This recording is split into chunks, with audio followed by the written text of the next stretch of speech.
Welcome to the deep dive. We've got this huge pile of articles you sent about vitamins, and look, our goal today isn't some basic health 101. No, definitely not. We want to cut right to the chase, the really practical stuff, the safety limits, what these vitamins actually do, and some maybe surprising things about where you get them. Exactly. The kind of info you need to feel, well, pretty informed fast. Right. So where do we start with this? Okay, foundation first. Yeah. It really boils down to two main groups. The fat-soluble vitamins, that's A, D, E, and K. B, D, E. Got it. And then the water-soluble ones, vitamin C, and all the B vitamins, the B complex. Okay. And honestly, this difference, it's probably the single most critical thing. It changes the whole story on how your body absorbs them, and crucially, the safety side. The safety side. That brings us to this upper limit, or UL idea, doesn't it? That's the point where things can get dicey. That's precisely it. The UL, or tolerable upper intake level, it's basically the maximum amount you can take daily over the long haul that's likely safe for almost everyone. Likely safe. Okay. And we're going to see that for those fat-soluble ones, A, D, E, K, the ULs, can be surprisingly low. Because unlike the water-soluble ones, they don't just wash out. They stick around. Yeah, they build up. They get stored in your body fat, in your liver. Accumulation. Accumulation. Okay, that sounds like where we need to focus first. Let's dive into those fat-soluble 4 then. Starting with vitamin A, the notes suggest its safety seems really, really tight. It is, yeah. Vitamin A is absolutely essential. We need it for good vision, a strong immune system, and keeping tissues like your skin and the lining of your gut healthy, what scientists call epithelial integrity. Okay, essential stuff. Where do we do? The two main forms. There's retinol, which you get from animal sources. Liver, dairy products are good examples. Right. And then there's beta-carotene, which your body converts to vitamin A. That's from plants, carrots, sweet potatoes, leafy greens. Carrots helping you see in the dark wasn't totally off then. Well, partially true. But here's the kicker. The upper limit is only 3,000 micrograms RAE per day. Whoa, hold on. 3,000 micrograms. That sounds tiny compared to like vitamin C doses people talk about. And what's RAE? RAE means retinol activity equivalence. It's just the standard unit scientists use to measure all forms of vitamin A activity together. Okay. And yeah, it is a tight limit. It's because taking too much vitamin A, especially the retinol form from supplements, carries a real risk of toxicity. We're talking potential liver stress, even damage. Wow. Okay. It's definitely not a vitamin where more is better. Yeah. You really don't want to be taking massive unchecked doses every day. Message received. Respect the RAE limit. Okay, what about vitamin D? The sunshine vitamin. Seems like everyone is taking this now. Yeah, it's hugely popular, and deficiency is quite common. Its main job is managing calcium and phosphate levels, absolutely critical for bone health and overall mineral balance. Right. The recommended intake, the AI, is around 15 to 20 micrograms a day, which is 600 to 800 IU, or international units. 600 to 800 IU seems reasonable. What's the safe upper end? Well, the official UL for most healthy adults is set at 100 micrograms, which translates to 4,000 IU per day. Wait, 4,000 IU? I'm pretty sure I've seen supplements on the shelf with 5,000 IU per capsule. Are you saying a standard dose could push you over the safe limit if taken daily? This is where it gets a bit nuanced. That 4,000 IU UL is for routine long-term intake to avoid problems like hypercalcemia, too much calcium in the blood, which is dangerous. Okay. Those higher doses, like 5,000 or even 10,000 IU, they're usually intended for short-term use under medical guidance to correct a diagnosed deficiency. So not for every day, just in case popping. Exactly.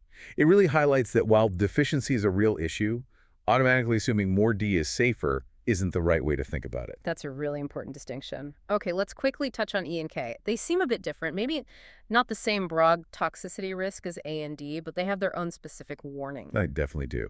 Vitamin E, its big role is as an antioxidant, protecting your cell membranes from damage. You find it in nuts, seeds, vegetable oils. Okay, antioxidant safety. The UL is actually quite high, 1,000 milligrams of the alpha-tocopherol form.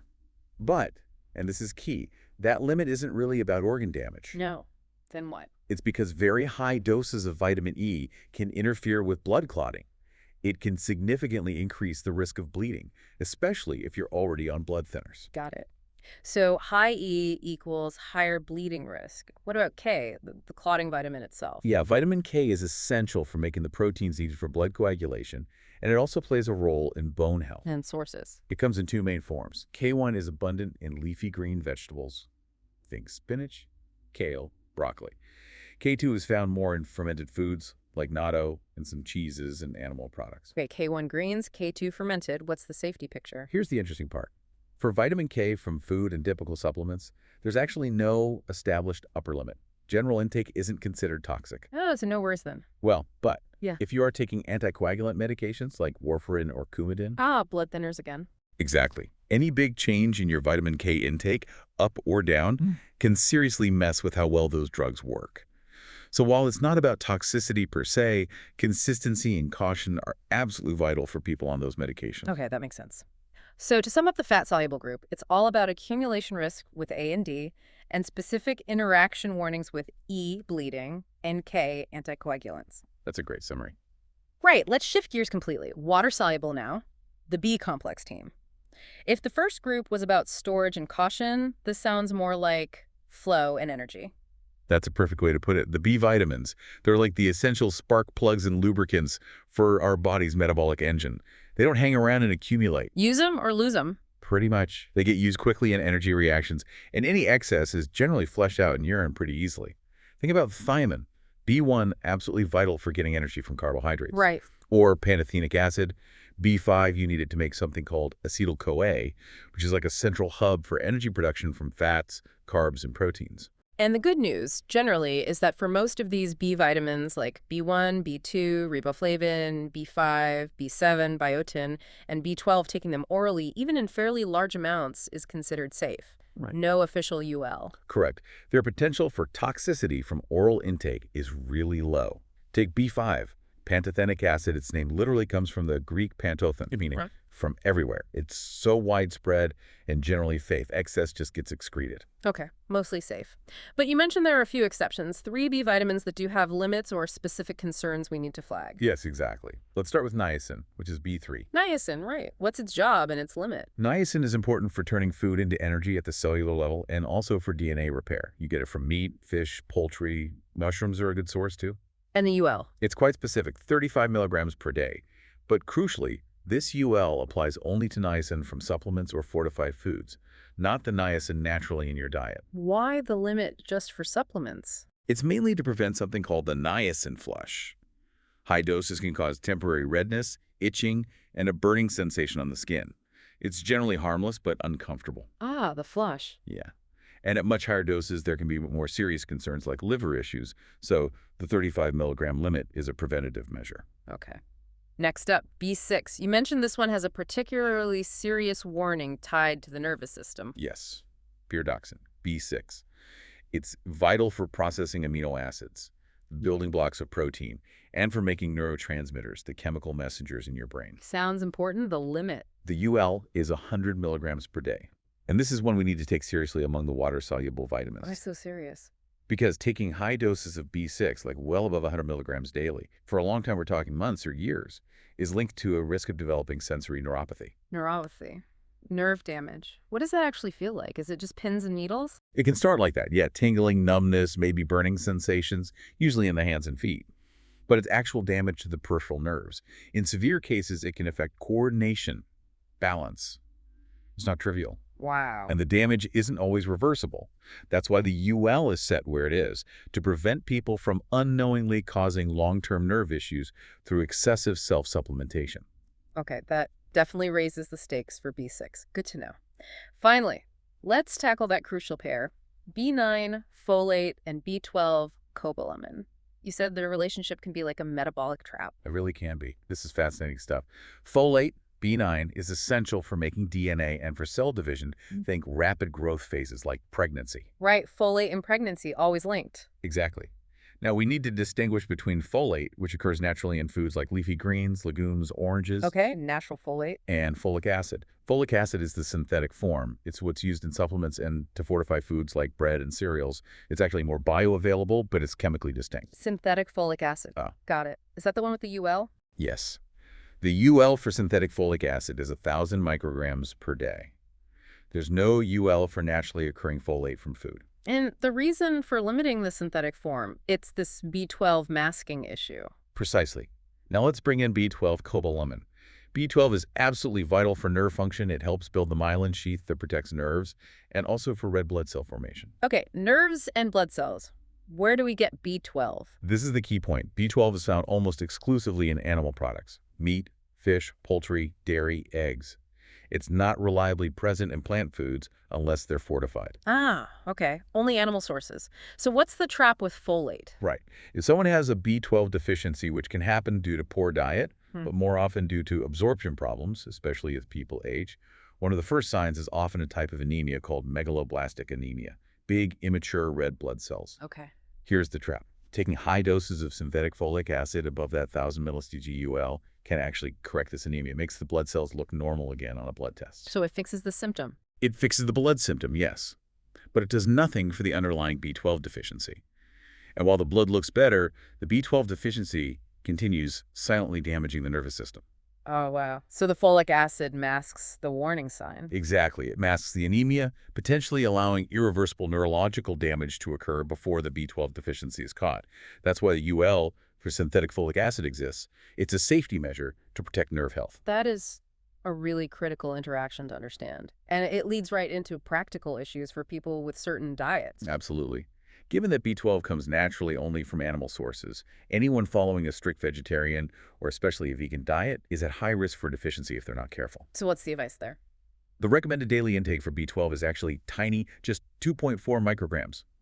But if you're vegan, you must get this from fortified foods like some plant milks, cereals, nutritional yeast, or take a B12 supplement. It's non-negotiable for long-term health. Mandatory supplementation or fortification for vegans. Got it.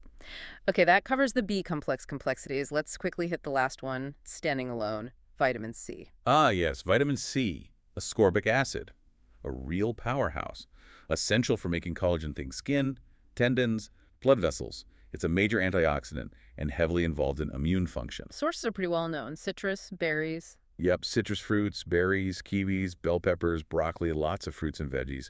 But one thing to remember is its vulnerability. Vulnerability. It's quite sensitive to heat and light, and it dissolves in water. So cooking methods and storage time can significantly reduce the vitamin C content of foods. Raw or lightly steamed is often best. Good tip. What about safety? Can you overdo C? You can, though it's generally less concerning than fat-soluble toxicity. The UL is set at 2,000 milligrams per day. 2,000 milligrams. What happens if you go over? The most common side effects are gastrointestinal diarrhea, nausea, stomach cramps. It's basically your gut saying that's too much. For some susceptible people, very high doses might also increase the risk of kidney stones. Okay, so mostly gut upset, but a potential kidney stone risk. Still, vitamin C has a helpful interaction we should mention. Yes, a really beneficial one. Vitamin C significantly boosts the absorption of non-heme iron. Non-heme, that's the iron from plants. Exactly. Iron from plant sources like beans, lentils, spinach is harder for our bodies to absorb than heme iron from meat. But having vitamin C at the same meal, like bell peppers in your bean salad or orange juice with fortified cereal, can really increase how much of that plant-based iron you actually get. So a little C with your plant iron is a smart move. Nice. Definitely a useful food synergy. Okay, wow. We've covered a lot of ground, the fat-soluble risks, the water-soluble energy roles, all those specific ULs and warnings. How do we tie this all together for someone listening? What are the big takeaways? I think the first thing is always to circle back to the foundation, food first. The official advice, like from the NIH Office of Dietary Supplements, is really clear on this. Which is basically, getting your vitamins from a balanced, varied diet should always be the primary goal. Supplements are there to fill specific gaps, not to replace healthy eating. Makes sense. Food first. What else? Based on our chat, that absorption stuff seems key. Absolutely. So, takeaway number 2, remember that fat is your friend for A, D, E, and K. Taking those supplements with a meal containing some fat improves absorption. Don't just swallow them with water on an empty stomach. Good practical tip. Pair fat solubles with fat. Anything else on absorption? Just be aware that things interact. We talked about C boosting iron, but also really high intakes of certain minerals like zinc or even calcium can sometimes interfere with the absorption or use of some B vitamins. It's all connected. A complex system. And finally, are there specific groups of people who need to be extra mindful of all this? Yeah, definitely. We should highlight a few. Older adults often have changes in digestion and absorption, making them potentially more vulnerable to deficiencies like B12. Okay, older adults. Pregnant and breastfeeding individuals have significantly increased needs for certain nutrients, especially folate, as we discussed. Right. And as we really hammered home, people with significant dietary restrictions, particularly vegans, absolutely must pay close attention to getting enough B12 and often vitamin D, Right. usually through supplements or fortified foods. Okay, so older adults, pregnancy lactation, and dietary restrictors like vegans need extra vigilance. Exactly. This has been incredibly clarifying. I feel like the main lesson here is moving beyond just knowing vitamins exist and really understanding the difference between water-soluble and fat-soluble, and crucially, knowing those specific upper limits for A, D, E, B3, B6, and C. That knowledge turns general awareness into like actionable safety intelligence. Well said. Mhm. Respecting those numbers really is about respecting your own metabolism. So to wrap up, you wanted to leave us with a final thought, something connecting this back to a bigger picture, built on that B9, B12 tension. Yeah, just something to chew on. If you think about how interconnected everything is, the vigilance we need isn't just about the dose of a single vitamin. It's about these intricate relationships between them. Okay. So consider this. We have widespread fortification of foods with synthetic folic acid, breads, cereals. It's everywhere. How might that widespread exposure potentially be changing the health landscape, especially for someone walking around who doesn't even know they have an underlying issue absorbing B12? Because the folic acid could be masking the B12 deficiency on a massive scale. It raises the question, doesn't it? It highlights how these metabolic interactions, driven by public health policies like fortification, can have complex, perhaps unforeseen consequences. It underscores why a nuanced understanding, rather than a simple more vitamins are better approach, is so important.